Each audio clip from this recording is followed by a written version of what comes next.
Bismillahirrahmanirrahim. We spoke about the other day about the gradual decline in the upholding of the Islamic values from the time of the death of the Holy Prophet ﷺ until the time of Shahadat of Imam Hassan alayhi salam.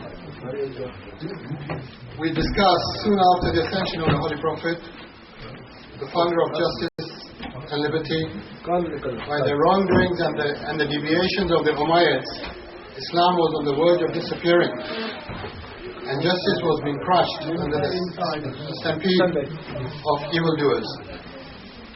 At this point, that Imam Hussain set out on the great Ashura uprising. Try imagine that he inherits an Islamic movement started by the Holy Prophet of Islam, continued by Imam Ali alayhi salam, and in whose defense Imam Hassan alayhi salam makes a last effort. There is nothing left for Imam Hussain alayhi salam to inherit. No army, no weapons, no wealth, no power, and not even an organized following. Nothing at all, and it is now 60 after Hijrah, 50 years after the Prophet's death. So what must Imam Hussain do? Here I wish to point out that each Imam chooses the form of his own struggle. And this is an important point to understand. The form of the struggle of each Imam and each leader is not based on his own personal taste, but shaped to fit the circumstances through the evaluation of the strength of the various factions and the estimation of the enemy's forces and position. Imam Ali alayhi salam, for example, remained non-confrontation with Abu Bakr, Umar and Uthman, even though he was subjected to humiliation and his position usurped. During the rule of the three Khalids, they began to sow the seeds which had been started before the Prophet's death, where they disagreed with what the Prophet had asked them to do, to sow the seeds for what the Umayyads would do later, such as they started to change the Sunnah of the Prophet ﷺ. They changed the form of the Azan, they changed the form of the prayers for the dead, amongst other things. They changed the Tarawih prayers. They declared what was lawful during the time of the Prophet, which was two mutas, muta al-hajj and muta al-nisa. Hazrat Umar changed that. So you can imagine what was going on, and Imam Ali kept quiet all this while. He did make representation, and he did argue with them, but it was to no avail. But he did not confront them with power, with a struggle. Thus, the nature of the struggle of Imam Hussain alayhi salam, what he chooses cannot be understood without taking into account the circumstances in which this struggle is launched. When Imam Hussain comes, the times when people are ready for someone, how difficult it is when such a situation arises. Sometimes the fate of a nation, the fate itself, and the idea of society, a generation is looking for an individual or several individuals in anticipation. People know what's wrong, but people don't know who to follow. So they're waiting in anticipation. The responsibility of safeguarding the revolution had fallen on Imam Hussain alayhi salam on his shoulders at a time when the last bastions of resistance had been lost. Nothing has remained for him from the power of his grandfather, his father and his brother, as I mentioned earlier on, and not even a sword or a single soldier. On the other hand, the Umayyads, they occupied every base of society. For years now they have been dominating the neo-Jahiliyyah values and have been misappropriating the fruits of the Islamic revolution. What are you not going up here? It has been years since the convergence of the Islamic revolution has been pulled apart, and the companions and the early strugglers of the revolution and disciples of the Holy Prophet have fallen into three groups. This is important for you to understand. The first group is which refused to tolerate the perversion by the Umayyads of the Islamic State. These were, amongst them were, they stood up and died for this cause and had disappeared by the year 60 after Hijrah. Abu Dhar was a very, very close companion of the Prophet ﷺ. He was very vocal and a loyal friend of Imam Ali alayhi salam as well. What happened to him? He was banished by Uthman to a desert where he died. Ammar ibn Yasir, a companion of the Holy Prophet and a great supporter of Imam Ali, was reported to have been killed at Safin. Abdullah ibn Masud was a leading companion of the Prophet ﷺ and one of the scribes of the Quran, one of the major masters of its recitation.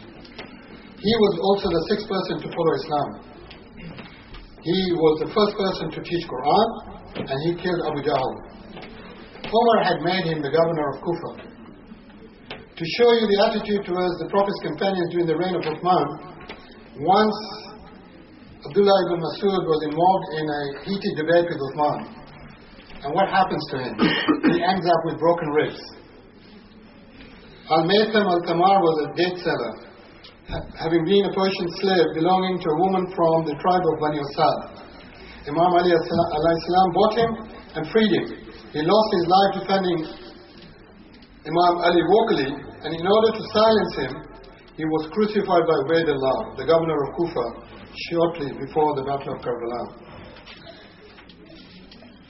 There's another important personality that a lot of people haven't heard of, perhaps they have, which was Hujr ibn Adi. He was a supporter of Imam Ali and led a revolt against Muawiyah in Kufa and who executed him in 50 after Hijrah. The second group consists of those who in difficult times, when the love of truth requires sacrifice and when remaining a true Muslim results in neither conquest or acquisition of booty but rather in torture and imprisonment, in such times the alternative occurs to these members, which is that they go into seclusion, into the corner of mosque and start praying and start fasting without due concern for those who are oppressed and who are fighting in the front line. The prime example of this is Abdullah ibn Umar, the second son of Umar, who was known for his extreme piety.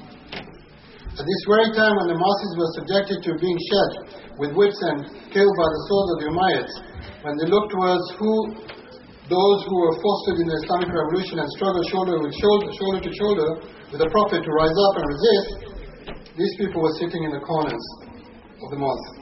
The best of Muslims are sacrificed while the devout retreat from the agents of oppression and disbelief. The hands of those who do this are polluted with crime. We can see that today in Gaza and what's happening around the Muslim countries. The conscious people, somebody who is conscious, he would feel his responsibility and recognize the difference between right and wrong. If he retires as he does, it is as if he has consciously directed and sacrificed a mujahid. He is a criminal who commits a crime even though it's without pay or blackmail. In short, he sacrifices the best elements of faith in favor of disbelief. These are described as the worst kind of people. Salawat.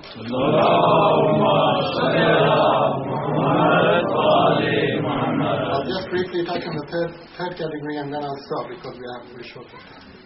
The third group consists of those companions who had honorably left the battlefields, being part of the contingents that fought at Badr, Uhud and Hunayn, and those who took part in the Hijrah alongside the Holy Prophet ﷺ. This group sold the honors that they had gathered directly to Muawiyah in his green palace. This palace of Muawiyah in Damascus, which was made of green marble, was the first royal palace in the history of Islam. They collected their money by selling their accounts of what the Prophet did and said at the rate of 1 dinar a hadith. The amount of hadith that they wrote amounted to almost 40,000, which would have meant that any living person, especially the Prophet, would have needed to have lived for 1,000 years to narrate so many hadiths, for them to listen to them. And amongst those people are included Abu Darda. When I was young, I used to hear hadith about Abu Darda because I come from the Sunni background. And I used to think it's very pious.